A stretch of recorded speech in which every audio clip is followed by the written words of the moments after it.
संगत आलम एड़ी आमगे चप चपखन एंगा कटबदो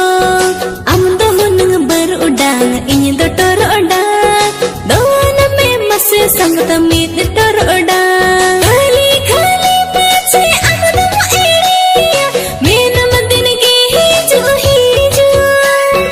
ले बमलो को नगो कोड़ा पाछे में नता बाबू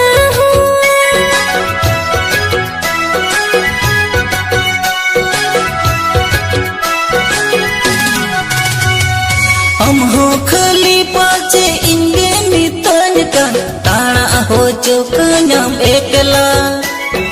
ले मम लयो कान डंगवा कुड़ी am पाछे में नायता हीरो संगतया नौका कुल दुलड़म नौका तेरे एम सारे मोने के उहेर गोदा नौका कुल दुलड़म नौका तेरे एम सारे मोने के उहेर गोदा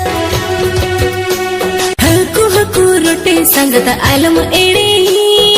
आमगे चप चपखन एंगा कटबदो आमदो मन बर उडांग इन दो टोर उडांग दोन में मसे संगत मीत टोर उडांग खाली खाली पाछे आमदो एड़ी मेन मदिन के हिजो हिजो ले बमलो को नगो कोड़ा पाछे में नता बाबू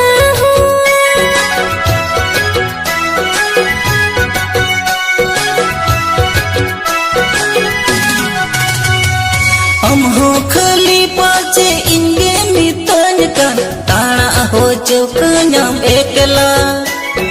ले मम लयो कान डंगवा कुड़ी am पाछे में नायता